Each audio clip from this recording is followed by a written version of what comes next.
इंदौर की जितनी भी 9 विधानसभा है उसमें इस बार सबसे महत्वपूर्ण विधानसभा जो है वो राऊ है और बीजेपी के प्रत्याशी मधु वर्मा हमारे साथ हैं, उनसे बात करते हैं। मधु भैया, ये आज एक रोड का लोकार्पण किया है, इसका भूमि पूजन तो कल ही हो गया। क्या है कि लगातार मतलब 4.5 साल से राव विधानसभा के मैंने हारने के बाद भी मैं लगातार, चाहे कोरोना का टाइम हो और चाहे सरकार आ गई उसके बाद से, मैं समझता हूँ राव की जनता ने मेरे को बहुत वोट दिए। मैं सिर्फ 5,000 वोट से आ रहा हूँ और मेरे कार्यकर्ताओं ने भी खूब मेहनत करी, क्योंकि भारतीय जनता पार्टी की सरकार आ गई है। और मेरी आदत ये है कि मतलब कुल मिलाकर क्या है कि जो कार्यकर्ताओं ने मेरे लिए मेहनत करी है, रात दिन एक करा, और जहाँ पे मतदाता ने मेरे को वोट दिए हैं, तो मेरा धर्म बन जाता है उनके प्रति कि नहीं, उनकी सेवा करना और उनका कर्जा चुकाना। मैं लगातार कोशिश कर रहा था कि राव विधानसभा के अंदर 8 शहरी क्षेत्र है और बाकी 32 पंचायत हमारी ग्रामीण की है। और ग्रामीण के अंदर जब जब हमारे कार्यकर्ता, चूँकि मैं काफ़ी घूमने के बाद मुझे मालूम है कि कहाँ पे रोड बनाना है, कहाँ ट्रांसफार्मर बिजली के लगाना है, या कहाँ पर बिजली की समस्या है, या कार्यकर्ताओं की क्या तकलीफ़ है, ये मैं लगातार सवेरे से उठ के लगा रहता हूँ और दौरे भी करता हूँ। अब आपने देखा होगा कि अभी हमने 8 रोड जो थी, जो मध्य प्रदेश सरकार से हम लोगों ने माननीय गोपाल भार्गव जी के विभाग से कराई। करीबन 2 साल पहले, 2.5 साल पहले गोपाल भार्गव जी आए थे और गोपाल भार्गव जी के पास हम लोग शंकर ललवानी जी और हम लोगों ने मतलब मैंने खुद ने स्वयं ने मांग करी थी और शंकर भाई को बुलाया था। शंकर भाई को भी मैंने कहा, शंकर भाई, तो शंकर भाई मेरे साथ हमेशा खड़े रहते हैं और हमने ये 8 रोड की मंजूरी के लिए दिया था। बाद में फिर हम करीबन 6 महीने, 3-4 महीने बाद भोपाल गए थे, वहाँ गोपाल भार्गव जी से मिले, मैं था, शंकर भाई थे, हमारे तुलसी भैया को भी लेके गए थे और लगातार हम लोगों ने कोशिश करी कि एक एक दो दो रोड मंजूर करा के उसका काम चालू कराएं। आप वो लगातार वो काम भी अभी हमारे चालू हो गए, कई जगह कंप्लीट भी हो गए। ये 2 रोड रह गए थे, दो रोड रह गई थी हमारी। यह कौन सी, अभी ये अपना पिपलदा से नयापुरा और गुड़िया, और एक रोड ये आपने देखा होगा राव से लेके रंगवासा, रंगवासा से लेके सिंदोड़ा, सिंदोड़ा से लेके अपना नावदापन जाती है और ये लगातार ख़राब पड़ी थी।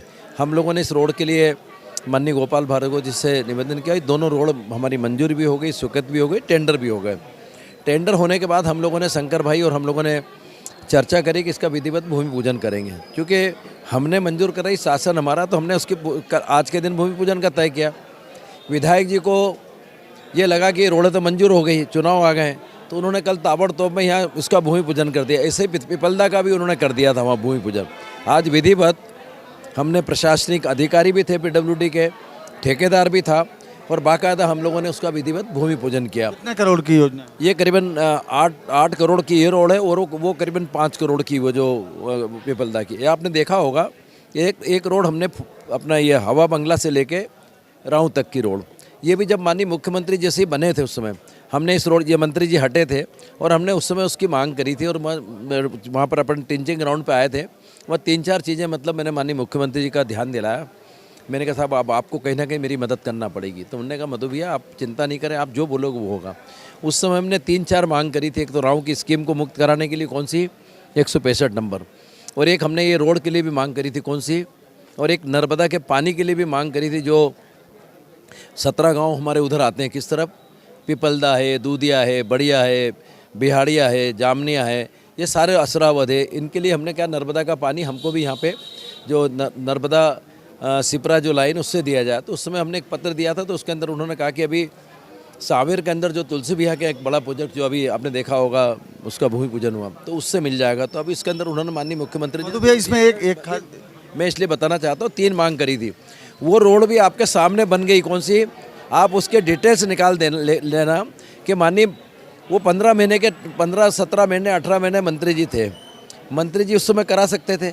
165 नंबर स्कीम थी, कौन सी, राव की, वो राव के। उस समय आप पूछो ना उनसे कि ना आपने क्यों नहीं ख़त्म करी उसको।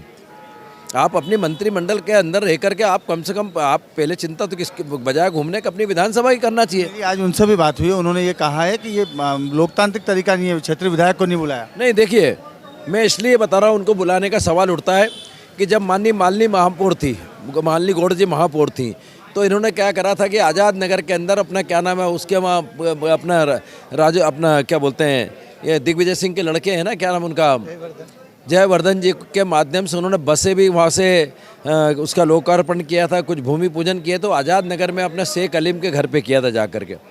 मालिनी गौड़ जी महापौर थी, महापौर के नाते वो बसों के अध्यक्ष भी थी, यानी MP वो अपना अटल बिहारी जो बस उसके वो अध्यक्ष भी थी, है ना। तो उस समय उनको नहीं बुलाया। आपने देखा होगा आकाश विजयवर्गीय जब विधायक थे तो ये पुल का उद्घाटन किया था, कौन सा, ये अपना श्री कृष्ण पुल वाला जो एक हिस्सा करा था, उसमें उसको नहीं बुलाया। माननीय शंकर ललवानी जी जब वो थे मतलब सांसद, तो उन्होंने यहाँ पर एक कार्यक्रम रखा था अपना इस तरफ, यहाँ राऊ के पास में ये राऊ का कॉलेज है ना दिल्ली, यहाँ पर एक बड़ा कार्यक्रम रखा था उनने, हमारे सांसद को भी नहीं बुलाया था। कहाँ पर? तो मेरे को बताओ, तुम आम लगाओगे तो आम खाओगे, मतलब अमूल लगाओगे तो अमूल कैसे मिलेंगे तुमको? तो ये तरीका थोड़ी है। और फिर आप लगातार मुख्यमंत्री जी को कुछ भी बोलते हो, गृह मंत्री के बारे में बोलते हो, हमारे मंत्रियों के बारे में बोलते हो, हमारे जनप्रतिनिधियों के बारे में गंदा गंदा बोलते हो, आरोप लगाते हो। ऐसे राजनीति में आरोप लगाना बिल्कुल मैं जायज़ समझता हूँ। जिन्हें इन चीज़ों के लिए आवाज़ भी उठाना चाहिए, आरोप भी लगाना चाहिए, पर अब इस लेवल पे जाके करते हो कि आज बताओ उनके कहने पे कोई काम करेगा क्या मध्य प्रदेश की सरकार में? अब मैं आपसे पूछना चाहता हूँ कि कोई आज उनकी चिंता करेगा? राजनीति में संबंध होते हैं तो निश्चित है कि विपक्ष के विधायक के भी मतलब मुख्यमंत्री जी सुनते हैं, और मुख्यमंत्री जी काम करते हैं कहाँ? केंद्र में भी काम होते हैं। लेकिन आप तो कभी जाते नहीं, आते नहीं, कुछ मंत्री से वार्तालाप नहीं करते हो। जब हमारे कोई काम मंजूर होते हैं तो एक पत्र दे देते हो आप, कौन सा, जैसे काम मंजूर हुआ तो महीने भर की तारीख में 2 महीने पहले की एक पत्र टाइप कराया और वो पत्र बता देते हैं कि हमने गोपाल भार्गव जी को दिया या केंद्र को दिया। तो अब बताइए, बहर कुआं की रोड हमने बनवाई, किससे? ताई जी के पीछे लगा रहा, शंकर भाई के पीछे लगा रहा। वो बहर कुआं से लेके तेजाजी नगर की रोड, कितनी तकलीफ थी वहाँ पर, आप ही जानते कितने एक्सीडेंट होते थे। हमने लड़ झगड़ के उसको बनवाया, है ना।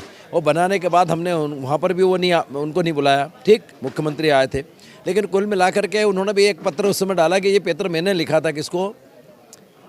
केंद्र को मैंने पत्र लिखा था और ये रोड बन रही है। मुझे बताइए, ऐसे रोड बनती है क्या पत्र लिखने से? अभी मेरे को जैसे आप ये कुछ बहनें और वो छोटी छोटी समस्या बताई उन्होंने बिल की, अब मुझे बताइए क्या मैं ये सुनने के बाद अगर ध्यान नहीं दूंगा तो हो जाएंगे क्या काम?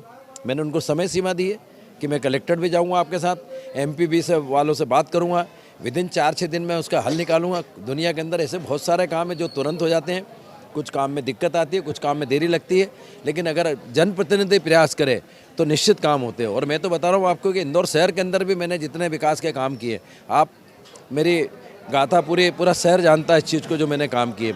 अभी राऊ में भी नगर निगम सीमा के अंदर भी मैंने 8 वार्ड में इतने अधिक काम किए कि मैं अपने मुंह से नहीं बोलना चाहता, उसका जवाब अब मतदाता देंगे। ये राजनीति कर रही कांग्रेस सब इस सड़क को लेकर? सिर्फ कांग्रेस राजनीति कर रही है, कुछ नहीं है, मतलब इसके पीछे और कुछ नहीं। उनका मकसद है कि वो ये शो करना चाहते हैं, ये मैंने करा। मेरा तो ये कहना है उनसे, आज मैं एक सवाल करता हूँ कि अगर आपको जो 3 करोड़ रुपए मिलते हैं किसके?